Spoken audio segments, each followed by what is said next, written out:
Hello, I'm Justina. I'm a chef who will show you how to cook simple dishes on the Cookery course, which will start at the start of October. So if you want to join me, this is a taster session, how things will be in the Cookery course. So to start with, you will have an ingredient list, and utensil list. So I have set up all the ingredients here. I weighed them precisely, or if you don't have scales, it's okay, some ingredients, just to have a rough amount. I have them all ready here, such as apples already washed, and everything is weighed ready to go. So this session will be a little bit faster than it would be in original cook along, because I'm just here by myself.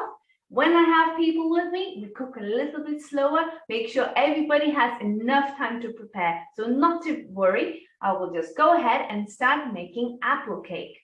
So today I will show you a quick apple cake recipe, which is really simple to make at home, and you can find recipe on vegetarianforlife.org.uk. So to start with, the recipe I will be using, it has vegetarian and vegan options. So if you have someone in your family who's intolerant to eggs, you can replace the egg with flaxseed egg. Obviously, if you consume eggs just fine, use an egg in the recipe. For this recipe, I will make flax egg. So it's ground flaxseed, which I will add warm water. So I will add that in my ground flaxseed, and after a couple of minutes, it will start to thicken it up and to resemble an egg. You can use that with cold water. It will take up to 15 minutes. Whilst I'm using warm water, only takes a couple of minutes. So that's something to start with. So putting that to the side and prepare the rest of ingredients. Even though everything is weighed out, I'll be using apples. So these need to be peeled and cored. So just placing these apples. Since the apples I purchased actually needs some coring and peeling, so obviously rinse them beforehand, and I will start in here. It's up to you. You can always don't peel the apples, it will have a little bit more texture to it, but I prefer them a little bit nice and soft. So just peeling those. Okay, and then you can always trim the edges you don't like. So there's a couple of different ways how you can remove the core and the inside of the apple. So I'll show you a couple of different ways. I know you can buy different tools for that, just to remove the seeds, but I'm gonna use a simple technique using a knife. Obviously, if you're not very comfortable using a knife, there's different ways how you can use that, a little bit more stabilizing your apple. Some of these apples actually came from my own garden. So I had to purchase a few apples, but some other ones are for my garden. So they are actually a little bit bruised. So when I weighed those out, I counted that in mind because the recipe required apples as chopped and peeled already.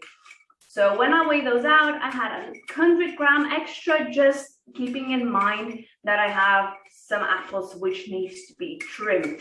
So that's really useful when you're weighing all your ingredients out, just to know how much of it you will be trimming. But it's not a problem. We can always discuss that on the day. So I peeled my apples. So first way how you can do that, just slicing them in half and your seeds are exposed. Then I'm going to take a smaller knife. Obviously, that's if you are comfortable with. And I'm going to hold it so the tip is exposed. So what I'm going to do, just stab the apple. So you're going to go all into my finger and then turn it in the circular motion, and all the seeds are coming out. So not to make mess, we'll remove like that. So it's really nice and simple. Obviously, if you are comfortable with your knife. If you're not that comfortable, so the other half, we're going to slice that in half again. And then we have this wedge looking apple.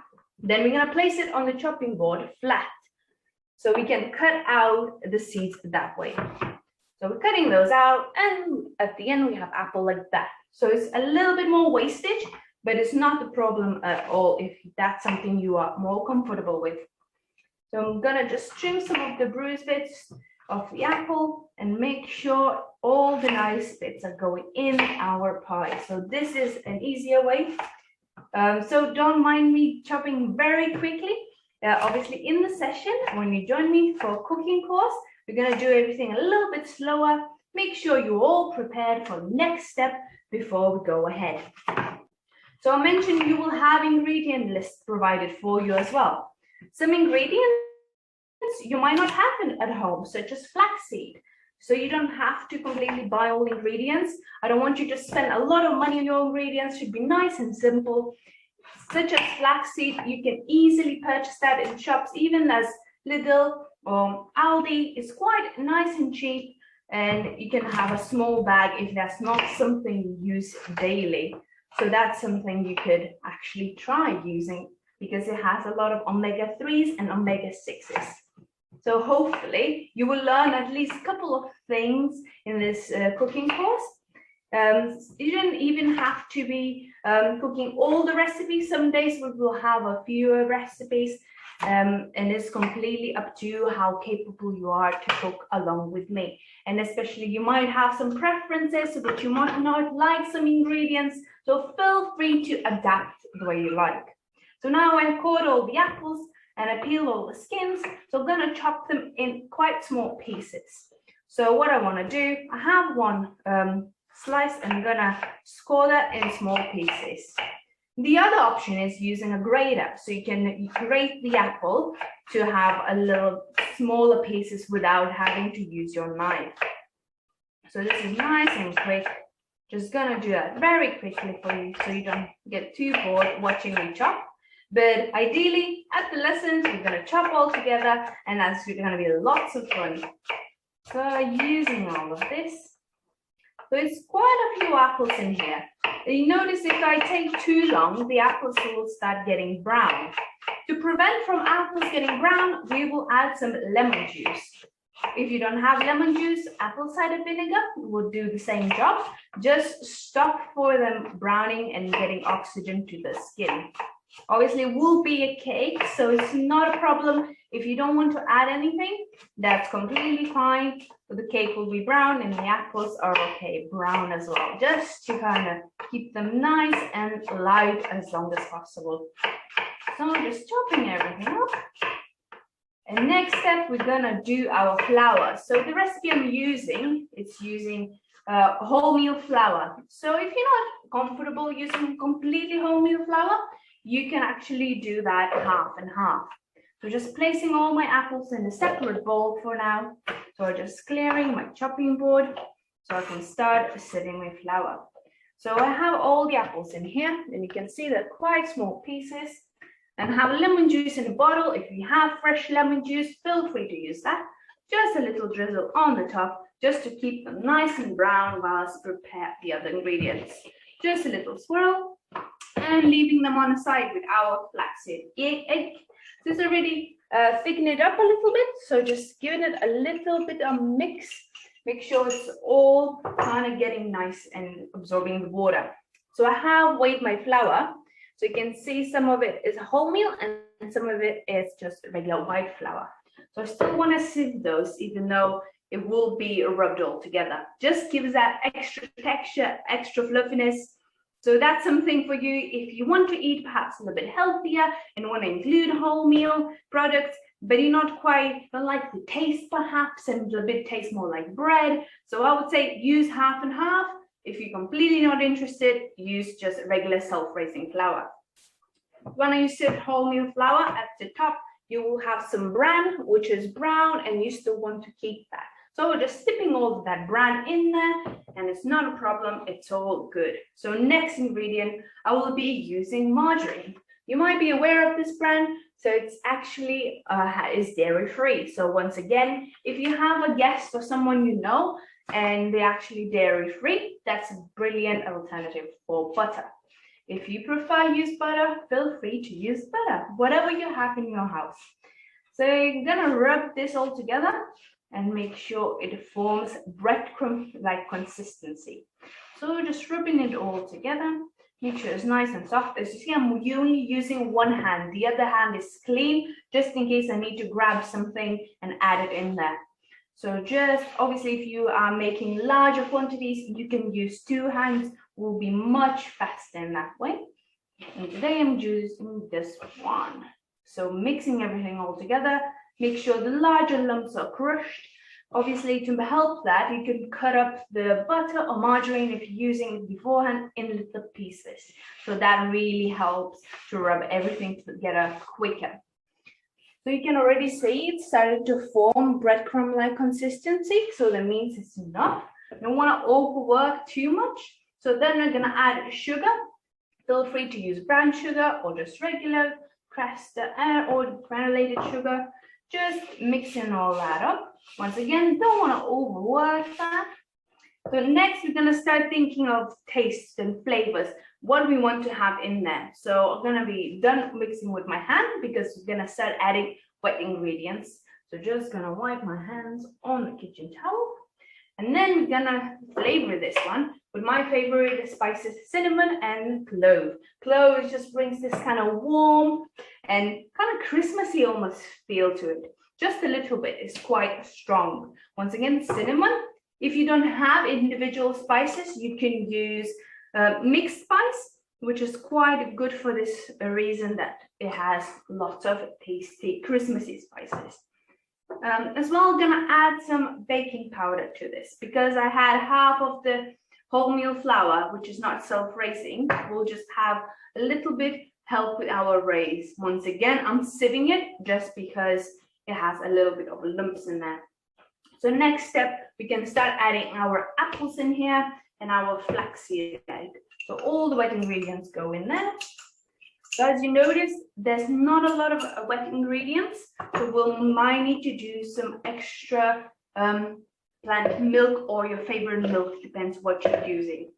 Then you're gonna add some raisins or dried fruit or nuts. It's up to you, just extra flavor in there. You don't have to add them, but it just makes it a little bit special. So starting to mix everything in and then looking how the actually batter is sticking to each other. So seeing that it's quite dry, even though we have some lemon juice and flax egg, just gonna add a little bit of almond milk. So that's my preferred milk. If you use regular milk, use that. If you prefer any other plant milks, feel free to add that in there. So just a little bit to help the batter stick together a little bit more. Obviously, when it cooks, it will become a little bit better. Just want to make sure that everything is mixed in completely. So we still have a little bit of dry bits in here. So a little bit more of this plant milk in here. And I'm gonna mix that in. So this cake I'm making will be suitable for vegans and for those with egg allergies or dairy allergies or even intolerances. So that's quite an easy trick if you have someone coming into your house unannounced and you want to surprise them with something special as a homemade cake, that would be perfect. So just to show you, I already mixed it all up, so it's nice and sticky. You can still see chunks of apple in here. I have a three-line baking tray in here that has a removable sides, and you might need to butter yours if yours is actually not non-stick. My sides are non-stick. I still have a parchment paper on the bottom because it's much easier to remove. So I'm just gonna spread this quite evenly because we have some pieces of apple. I want to make sure that every single corner has at least some apple in there. Obviously, that's a lot of apple. So if you're not a big fan of apples, feel free to add less. I use around 4 apples all together. So just spreading that evenly and make sure it's ready to cook. So I preheated my oven for 190 degrees. It's not a fan oven. It's just a regular oven. So 190 degrees will cook for 30 minutes. Recipe says 40 minutes, but I will cook it for 30 and then I will check how my cake is looking. Every oven is a little bit different. Just make sure cook how your oven cooks. So cake is ready to go in the oven for half an hour, 190 degrees. Just popping that in my oven. And obviously I'm not gonna make you wait for half an hour. I have cheated. I have made another cake in the morning. So here we go. I have a ready-made result. This is how your cake will look like when it comes out of the oven. So you see some pockets where you chunks of apples are, some raisins. It's really nice and crispy, and it's actually still warm. So it's really, really nice. If you serve it with your favorite ice cream, custard, or even yogurt, if you want it on the healthier side, it's just brilliant addition. And I hope that you're going to join me for the cooking course on October, and we're going to learn much more all together. Looking forward to seeing you. Have a nice week.